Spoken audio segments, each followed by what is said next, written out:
গতকালের ঘটনা তো আপনারা সবাই জানেন, এমন ভাবে গুলি মারছে যে আর বাঁচার কোনো উপায়ই নেই। এখন অবস্থা কি তার, যে সে এখন মৃত্যুসজ্জার চিকিৎসা অবস্থায় আছে, মাথার খুলি অন্য জানে খুইলা রাখছে। এটা একটা জীবন হলো? এইভাবে একটা দেশ চলে? আল্লাহ তাআলা মুমিনকে দুটো আদেশ দিয়েছেন, এক, তোমরা আমি আল্লাহকে ভয় করো, তাকওয়া অর্জন করো। দ্বিতীয়, আমার এই জমিনে আমার কিছু মুহাব্বতের বান্দা, এরা সত্যবাদী, এরা সাদিকিন, এরা আহলে হক, এরা আহলুল্লাহ, এদেরকে বন্ধু বানাইয়া তাদের সাথে থাকো।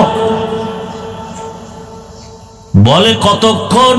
তোমার ওই বন্ধুটার রঙে রঙিন হতে পারবা না যতক্ষণ। বলে কেন? বলে তাকওয়া নামের মেডিসিন তাদের সোহবত ছাড়া আসবে না। قال النبي صلى الله عليه وآله وسلم لكل شيء معدن ومعدن التقوى قلوب العارفين। ভালো ভালো জিনিস রাখার গোডাউন আছে, আর তাকওয়ার গোডাউন হলো এ জমিনে আল্লাহর প্রিয় বান্দা যারা, তাদের কলবের সাথে তোমার সম্পর্ক লাগাও, ভালোবাসা তৈরি করো। ভালোবাসা তো অন্তরের বিষয়, ভালোবাসা তো অন্তরে তৈরি হয়।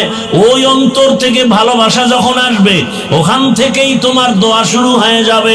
নজরের মধ্যে কমন আসতে থাকবে, ভালো নজর লাগাও। আল্লাহওয়ালাদের নজরের মধ্যেও বড় পাওয়ার, জবানের কথায় পাওয়ার, কলবের ভেতরেও বড় পাওয়ার।